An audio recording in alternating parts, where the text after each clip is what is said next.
If you're tired of doing mass outreach on LinkedIn that gets ignored, it's time to go sniper style. Today, I'm going to show you how to use Sales Navigator to prospect one company at a time. Now, this method actually will get you results. You're going to start conversations, book meetings, and put deals in your pipeline. Most of you are used to reaching out to different people at various companies based on the title. Now, the problem with that is it's a time suck. It's a lot on a salesperson to have to properly research each company, each person, and keep switching every single time they want to send a connection request or a message. When you get hyper focused on one company, you save yourself time. You also end up cracking into that company.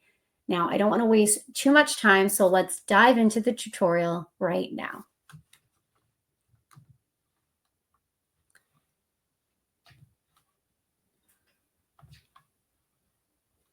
All right, here's the thing too.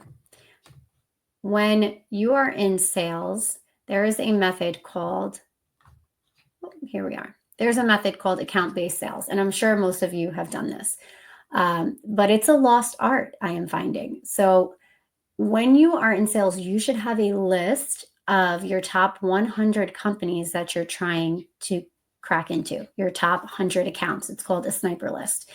And these accounts should be at the top of your mind and the top of your strategy all the time, because you know these are accounts that could benefit from the service or products you are selling.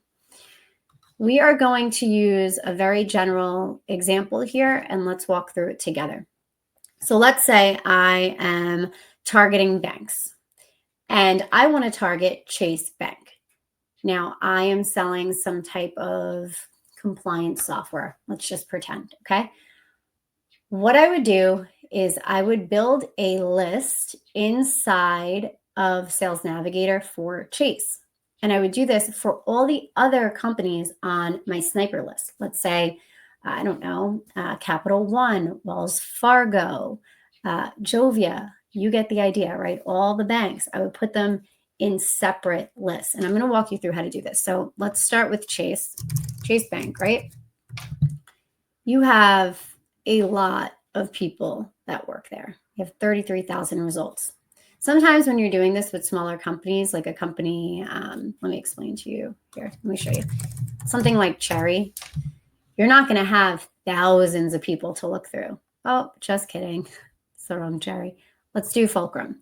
With Fulcrum, you won't have thousands of people to look through. You only have 15. So you could stop here if you have under 100 people at the company. But when you have a larger company, what you're going to do is you put the name of the current company right in here.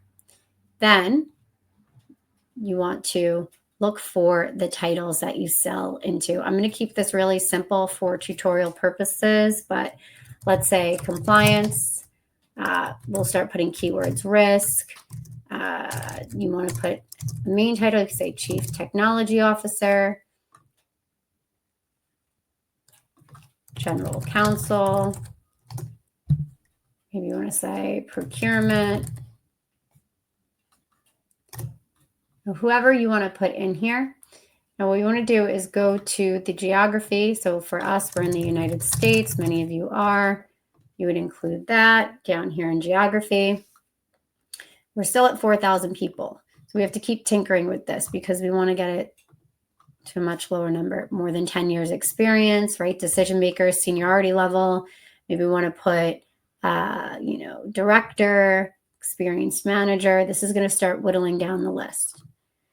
And you just keep playing with the filters till the list looks like it should. It has the people that would be within your ICP, your ideal customer profile, your target audience. You know, you guys all switch how you describe these things. So this is what you do. You can also just add in function. Now, you wouldn't want to add in function with current job titles. So if you take out job titles here, you could add function. You can find people that are in finance, legal, accounting, sales, all the different, technology, human resources, marketing, all the different functions, and search that way.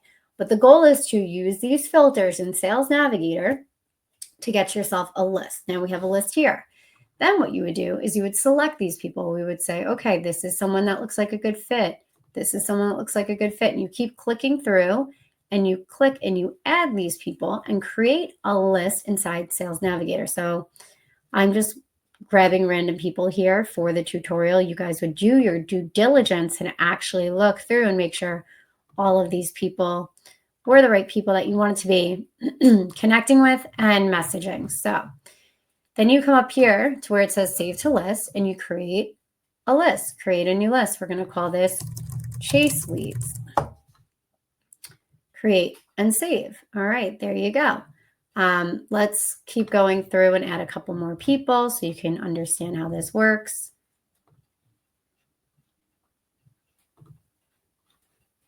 I'm going to save all these people to list just for ease of things. And you come up here, you go chase leads, you keep adding whoever you want. Again, it's not every single person when you're doing this, but right now I'm just doing this so we could get some people into the list. Click chase leads. Okay. Now we're going to go back out to home. We have people from Chase on this list now, and we're going to look at them. So we click leads up here. We go chase leads. And here we are. We can see we have 61 people right now on our list because pretend I went through and I vetted and I said, okay, these are all the people that I'd want to connect with at Chase. These are all potential people who could influence the buying decision or make the buying decision. And I'm going to build this list out and I'm going to have information that I'm going to see who changed jobs in the past 90 days. I'm going to see who posted. Now, these are important things to see because let's say Bobby changed her job. A lot of times when people come into new roles, especially new roles where they have decision-making power, they like to vet new vendors. They like to bring on new people that can help them drive their revenue goals or save the company money, depending upon what role they're in, right? They like to make change happen. So this is a really good field to know. Also, people that posted, you should go and comment on all these people's posts. These are the people you start with first. And then people that have shared experiences. Now, I worked for this company, so a lot of them are going to have shared experiences with me. You won't have obviously as many, but this is what you do. You save the leads list here.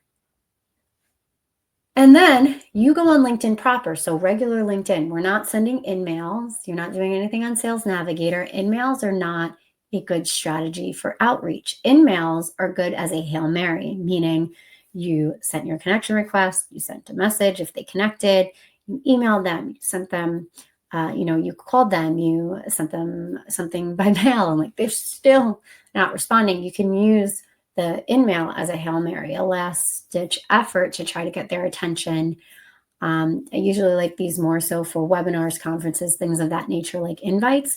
But do understand that in-mail is not an appropriate sales plan. In-mail alone will not drive typically enough conversions because those in-mails are going to that other inbox.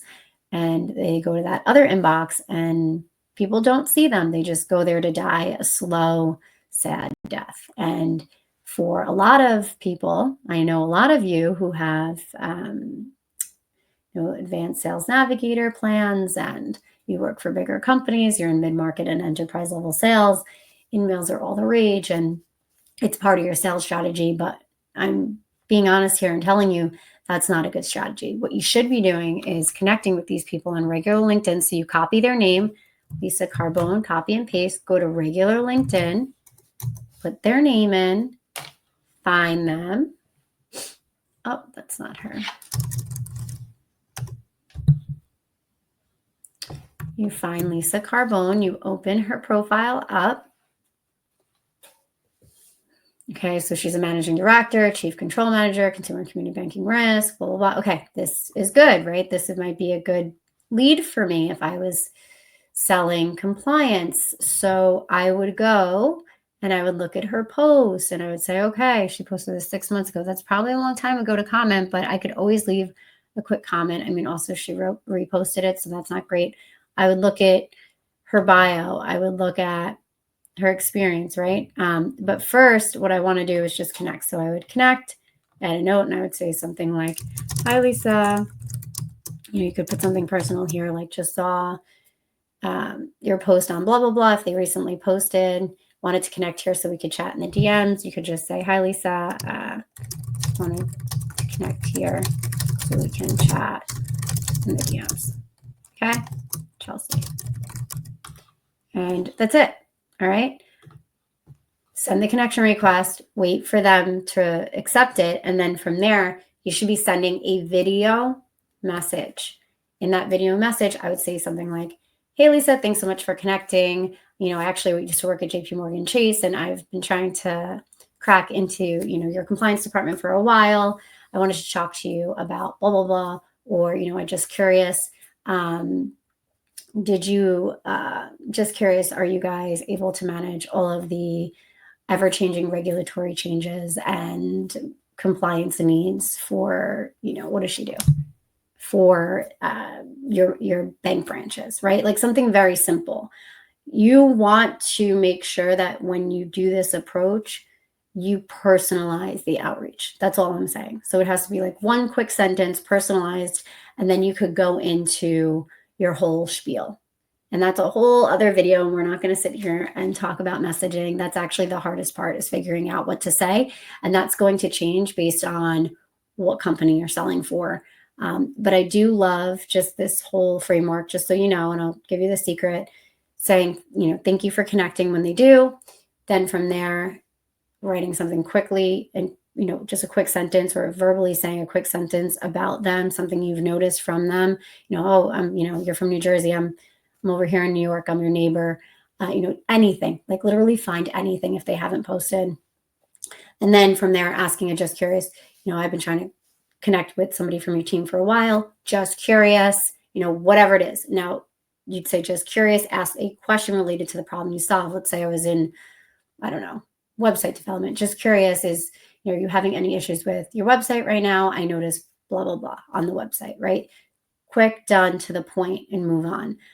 Again, that's a whole nother course. If you want to learn more about how to have conversations on LinkedIn, you should join my school community. We talk about it more in there. Also, I have a free training, which would be helpful to you guys, and follow me on LinkedIn because I talk a lot about it there too.